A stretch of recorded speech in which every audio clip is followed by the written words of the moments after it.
வணக்கம். நீங்கள் இணைந்திருப்பது நியூஸ் ஃபர்ஸ்டின் மதிய நேர பிரதான செய்திகளுடன். முதலில் தலைப்புச் செய்திகள். நெல்சன் மண்டேலாவிற்கு அஞ்சலி செலுத்தும் வகையில் இலங்கையில் துக்க தினம் அனுஷ்டிக்கப்பட உள்ளது. குருநாகல் பகுதியில் காரொன்று விபத்திற்குள்ளானதில் போலீஸ் அதிகாரி உயிரிழந்துள்ளார். நெல்சன் மண்டேலாவின் இறுதி நிகழ்வுகளில் சுமார் 60 உலக தலைவர்கள் கலந்து கொள்ள உள்ளனர். தொடர்வது விரிவான செய்திகள்.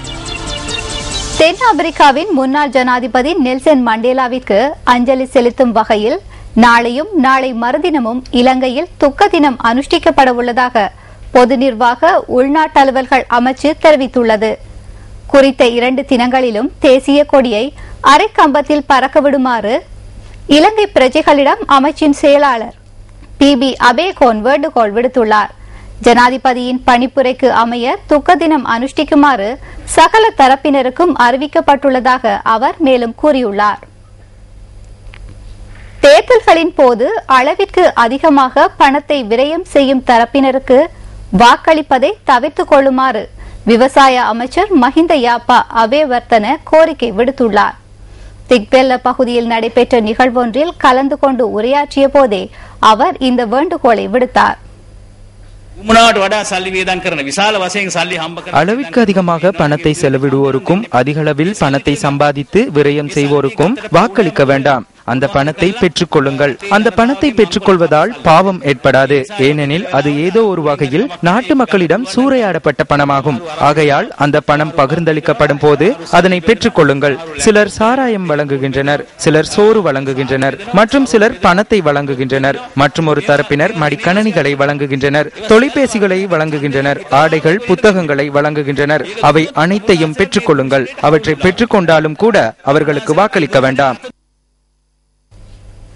இந்த நாட்டில் சமஷ்டி முறைமையை ஏற்படுத்தும் தேவை பல கட்சிகளுக்கு இருப்பதாக தொழில்நுட்ப ஆய்வு மற்றும் அணுசக்தி அமைச்சர் பாட்டலை சம்பிக்க ரணவக்க தெரிவிக்கின்றார்.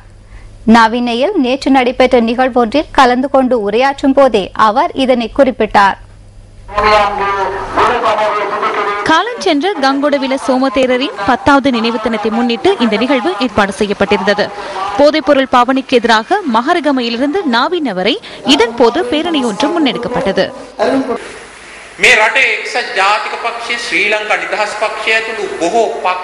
ஐக்கிய தேசிய கட்சி மற்றும் ஸ்ரீலங்கா சுதந்திர கட்சி உள்ளிட்ட சில கட்சிகளுக்கு இந்த நாட்டில் சமஷ்டி முறையை ஏற்படுத்தும் தேவை இருந்தது. எனினும் சமஷ்டியின்றி ஒற்றையாட்சியினை நாட்டில் உருவாக்க எமது தேரர் முயற்சி செய்தார். அவர் தியாகம் மூலம் அதனை உறுதிப்படுத்தினார். அதனை இன்று பலரும் மறந்துள்ளனர்.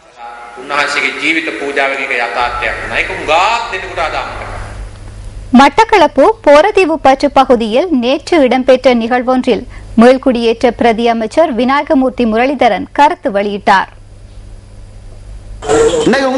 இலங்கையில் ஒரு பலமான எதிர்கட்சியே இல்லை.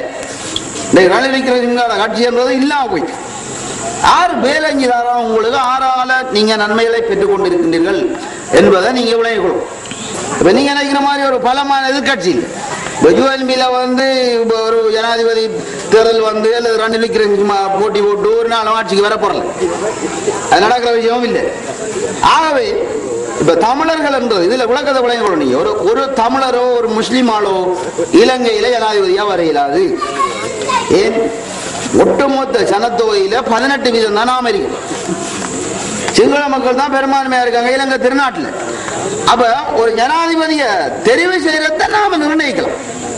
அப்ப 6 நல்ல ஜனாதிபதி எங்களுக்கு தேவை என்ற தெரிவு செய்யற அதிகாரம் உங்கள்ட்ட அந்த எதிரி. இந்த வருடத்திற்கான வரவு செலவு திட்டத்தில் மக்களுக்கு எவ்வித மானியமும் வழங்கப்படவில்லை என பாராளுமன்ற உறுப்பினர் சுனில் ஹந்துநெத்தி தெரிவித்தார். பொர்லஸ்கமுவ பகுதியில் நேற்று நடைபெற்ற மக்கள் சந்திப்பின் போதே அவர் இந்த கருத்தை வெளியிட்டார். மக்கள் விடுதலை முன்னணி ஏற்பாடு செய்த மக்கள் சந்திப்பொன்று நேற்று பொர்லஸ்கமு சூரியமல் பிரதேசத்தில் இடம்பெற்றது. சுந்தர ஹீனவல ஹிரகலதீன் சுபானாகத்தே மக்கள் இன்று அழகிய கனவுகளுக்குள் மூழ்கி போயுள்ளனர். எவ்வாறான குற்றச்செயல்கள் நடைபெற்றாலும் வறுமை, கடன் அதிகரித்துள்ள நிலையில் போலியான எதிர்காலம் ஒன்றையே காண்கின்றோம். வரவு செலவு திட்டத்தை எடுத்துக்கொண்டால் பெரிதாக காட்டி சிறிய மானியத்தை கூட மக்களுக்கு வழங்கவில்லை. ஆகையால் இந்த வரவு செலவு திட்டத்தை வரவு செலவு திட்டமாக கருத முடியாது. இது மானியம் வழங்கப்படாத வரவு செலவு திட்டமாகும். இந்த வருடத்துக்கான கடன் மற்றும் வட்டி ஆகியவற்றை செலுத்துவதற்கான தேசிய வருமானம் குறைவடைந்துள்ளது. இதுதான் உண்மை.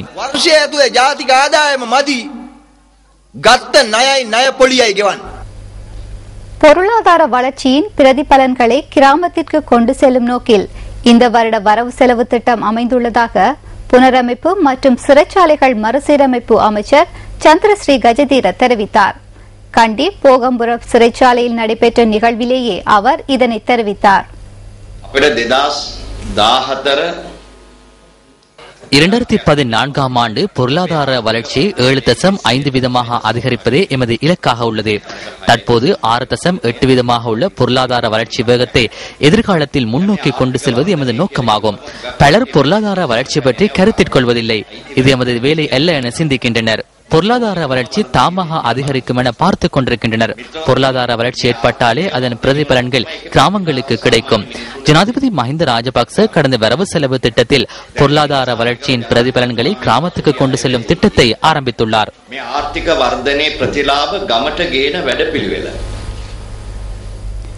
வெண்ணப்புவ பகுதியில் சண்டை கோழியை பயன்படுத்தி சூதாட்டத்தில் ஈடுபட்ட 11 பேர் கைது செய்யப்பட்டுள்ளனர். வெண்ணப்புவ லுணுவில பாண்டிருப்பு பகுதியில் உள்ள தென்னம் தோட்டத்தில் சூதாட்ட நிலையம் நடத்தி செல்லப்பட்டுள்ளது. சந்தேக நபர்கள் 11 பேரும் போலீசாரால் கைது செய்யப்பட்டுள்ளதுடன் சூதாட்டத்திற்கு பயன்படுத்தப்பட்ட 9 சண்டை கோழிகளும் போலீசாரால் கைப்பற்றப்பட்டுள்ளன. கைது செய்யப்பட்ட சந்தேக நபர்கள் வெண்ணப்புவ, நீர்கொழும்பு மற்றும் கட்டுநாயக்க பகுதிகளைச் சேர்ந்தவர்கள் என போலீசார் தெரிவிக்கின்றனர். சந்தேக நபர்களுடைய 9 மோட்டார் சைக்கிள், வேன் மற்றும் முச்சக்கர வண்டி ஆகியன போலீசாரால் கைப்பற்றப்பட்டுள்ளன. கைது செய்யப்பட்ட சந்தேக நபர்கள் இன்று நீதிமன்றத்தில் ஆஜர்படுத்தப்பட உள்ளனர். ஜோசப் வாஸ் கலையகத்தின் வருடாந்த கலை விழா நேற்று சிறப்பாக நடைபெற்றது. ஜோசப் வாஸ் மன்றத்தின் 9வது கலை விழாவும் பரிசளிப்பு விழாவும் மருதானை டவர் மண்டபத்தில் நேற்று வெகு விமர்சையாக நடைபெற்றது. இந்த நிகழ்வில் நடனம், பாடல்கள் உட்பட பல கலை நிகழ்வுகள் நடைபெற்றன.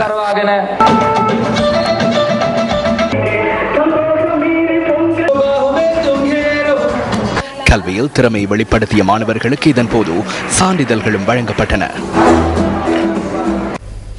குருநாகல் கிரிபாவ பகுதியில் காரொன்று விபத்துக்குள்ளானதில் போலீஸ் அதிகாரி ஒருவர் உயிரிழந்துள்ளார்.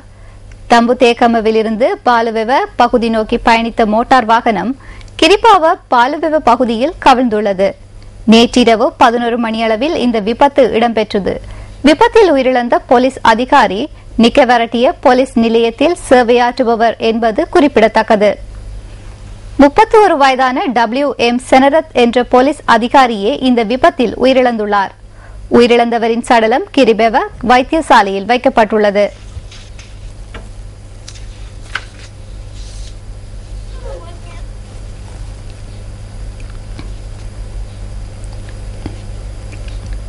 மட்டக்களப்பு செங்கலடி பகுதியில் உள்ள மக்கள் குடியிருப்பு பகுதியில் திடீரென்று புகுந்த காட்டு யானைகளை வனஜீவராசிகள் திணைக்கள அதிகாரிகள் விரட்டியடித்துள்ளனர். மட்டக்களப்பு குடுமிமலை வனப்பகுதியில் இருந்து செங்கலடி பகுதியில் உள்ள குடியிருப்புகளுக்கு நேற்று மாலை காட்டு யானைகள் நுழைந்திருந்தன. இதன்போது குறித்த காட்டு யானைகள் வனஜீவராசிகள் திணைக்கள அதிகாரிகளால் விரட்டியடிக்கப்பட்டுள்ளது. இதேவேளை கடந்த மாதம் 21ஆம் தேதி காட்டு யானைகள் செங்கலடி பகுதிக்கு வந்திருந்ததாக எமது பிராந்திய செய்தியாளர் தெரிவித்தார். ஹபரண மற்றும் பலகாஸ் வெப பகுதிக்கு இடைப்பட்ட பகுதியில் யானை ஒன்று ரயிலில் சிக்கி உயிரிழந்துள்ளது.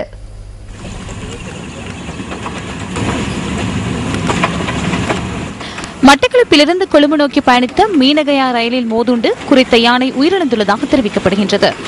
அதிகாலை 12:30க்கு இந்த விபத்து இடம்பெற்றுள்ளது.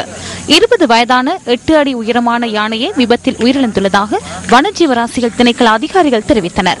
மின்னேறிய காட்டிலிருந்து அருகிலுள்ள கிராமத்திற்கு சென்றுவிட்டு மீண்டும் காட்டுக்கு சென்று கொண்டிருந்த சந்தர்ப்பத்தில் இந்த விபத்து இடம்பெற்றுள்ளது.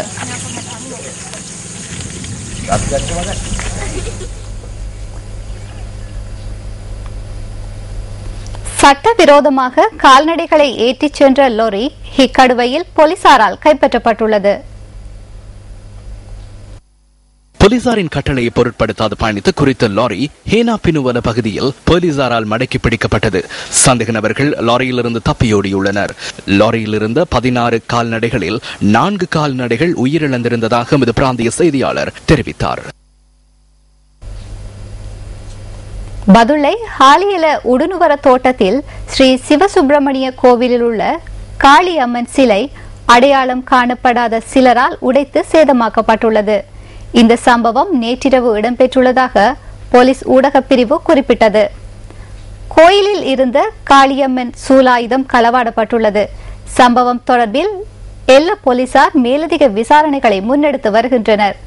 அண்மை காலமாக யாழ்ப்பாணம், வவுனியா, மட்டக்களப்பு, திருகோணமலை, தம்புள்ள, ரத்னபுரி, தெனியாய மற்றும் கல்கிசை உள்ளிட்ட பல்வேறு பகுதிகளிலும் கோயில்கள் சேதமாக்கப்பட்டு பெறுமதி வாய்ந்த பொருட்கள் களவாடப்பட்டமையும் குறிப்பிடத்தக்கது. இத்துடன் நியூஸ் ஃபர்ஸ்டின் மதிய நேர பிரதான செய்திகள் நிறைவடைகின்றன. எமது மனத்தியால செய்தியினை 2:25 எதிர்பாருங்கள். வணக்கம். Hotline 0114-896-896 www.newsfirst.lk. Feedback at newsfirst.lk.